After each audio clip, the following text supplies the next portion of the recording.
Hi guys, and welcome back to another quick Photoshop tutorial. My name is Manny, and in today's post I would like to show you guys a simple and easy technique how to get a little bit more pop onto your images. As you guys can see at the moment, I do have an image of myself here and it looks quite flat, and over here on the right hand side as well we've got original layer here at the top, so I'm going to switch that off, and that is our after. So in today's tutorial I'm going to show you guys quick and easy how to get your image from this to look like this. So today it's also going to be a little bit different. I'm not going to do the tutorial like I used to do with doing all the techniques. I will most probably just run you guys through my complete PSD file and talk a little bit about what I actually did and show you guys all the way through the PSD file to get from this to this. Okay, so let's get started. First of all, what I'm going to do, just with my original layer here, I'm going to delete it and also just turn off my final layer, and we're going to open our first group, which we have down here, which is our original. Then we also have retouch and cropping, and we have tuning, and then our final layer. But let's start with our original down here. I'm going to switch that on, and that was my first shot straight out of the camera. So you can see over here the pink is quite flat. I'm also very saturated, and everything lacks just a little bit of pop. Okay, so let's go over here. This is my new Camera Raw adjustment. So over here you guys can already see what I created from just adding this image into Camera Raw and adjusting my sliders in Camera Raw. So over here it pops already a little bit. So let's go into Camera Raw and just have a look. I'm going to double click here onto my smart object, and let's have a look what we're going to get in Camera Raw. Okay, over in Camera Raw, what we're going to do here, first of all, you can see all my sliders are already tweaked and the image looks really good. I'm going to go over here on the right hand side and just say Camera Raw default, select that, and then also it's going to switch back again to our defaults. Okay, so as you guys can see over here, everything is set to 0 and our temperature is also at 5350 Kelvin. Then my sharpening about my details here is also set to 25 and 1.0, so it's very low. Let's go back to our basic adjustments here, and I'm quickly going to load these adjustments again. So let's go to load settings, and I've saved these settings already for pop tutorial. Under here, double click on that and directly changes. Okay, so what have we changed over here? First of all, my temperature, I changed that to around 5000, so just to make it a little bit cooler. Then my exposure, didn't tweak that at all. Contrast, I tweaked that a little bit just to give the blacks a little bit pop, so +6 over here. My highlights, I boosted them quite a lot, so they already pop a little bit more. Shadows, and just tweak that down a little bit so we get a little bit of more detail, or darkening these shadows here a little bit. Then also my whites, again push those a little bit so the highlights pop again a little bit more. My blacks, also tweak them down a little bit so the shirt gets actually a little bit darker and also more contrasty here. Then also to take out the red saturation out of my face a little bit, over here I tweaked the saturation a little bit to -4.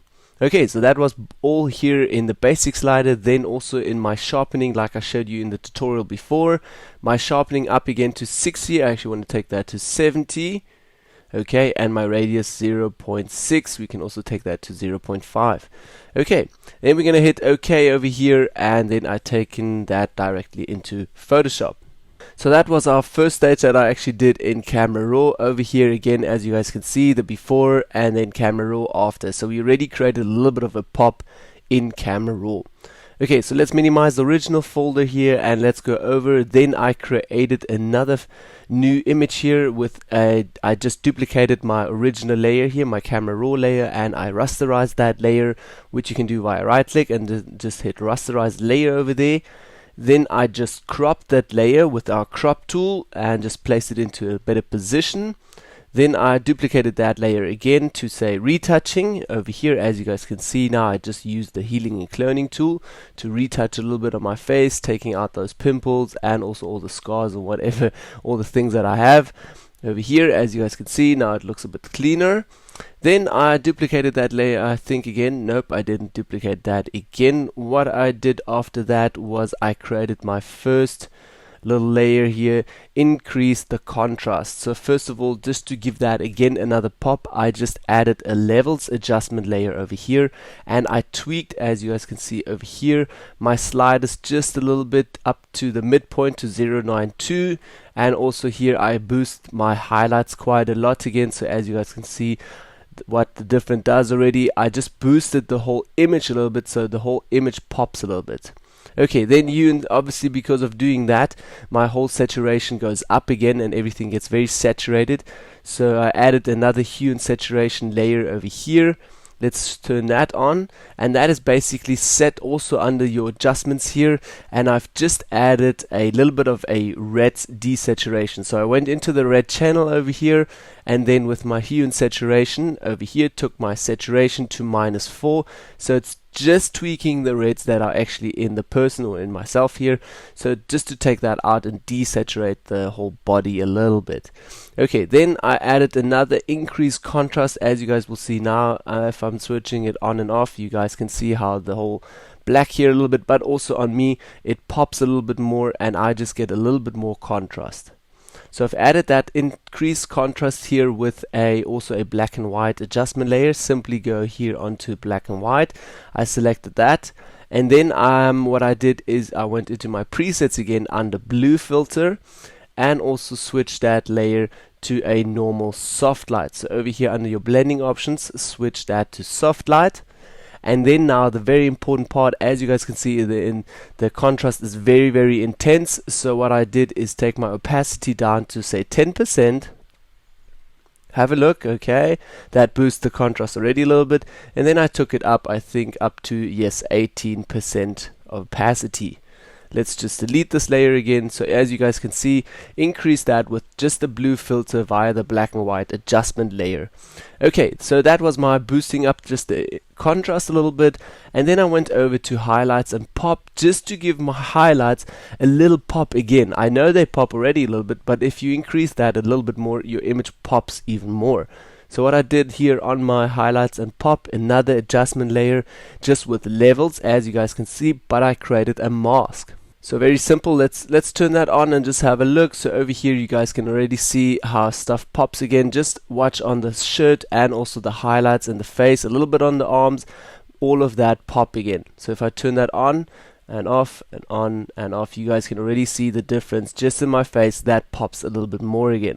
So very simple to create that. Simply just go again to your adjustments, then over here your adjustment layers, and now we have adjustment levels layer over here. What I'm going to do now is just take my highlights here again and boost them a little bit, okay, until I'm happy. So over here my highlights completely boost over the whole image.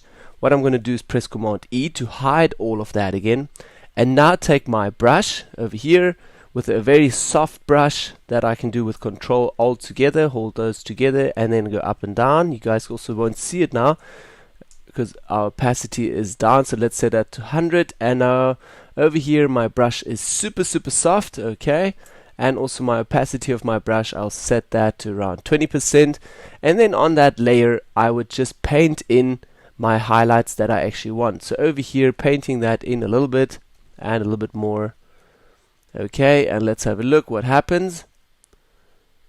Okay, and that boosts a little bit already, and you could also work most probably with a 50 opacity brush over here. Okay, so that was very simple. That was my technique how to create this pop layer over here. Let's just delete our new layer, and over here the pop layer again, as you guys can see, adds another little pop to your image. Okay, and then I just made a master shortcut, Command Alt Shift E, and I created a new layer which is my final layer, as you guys can see here at the top. Okay, so let's minimize stuff again. What I did after that, I just spaced everything into groups. First of all, created the original group just with my camera raw and original shot again. So we have everything spaced and more organized in your PSD file. Over here, then I minimized that, and then I took everything into retouch and crop. You don't need to create so many new layers. I just did for the tutorial now. Okay, then also space that into retouching and cropping over here, another group, and then my final group that I always do in mostly of my PSD files. I always create a tuning group where I just tune my image so I know everything is in here, just to give that a little extra wow. Okay, and then our last layer over here again with our master shortcut, and that was all. Okay, so that was my quick tutorial. Hope you guys learned something from it. My name is Manny. Thank you guys for watching, and see you all in my next tutorial. Bye bye.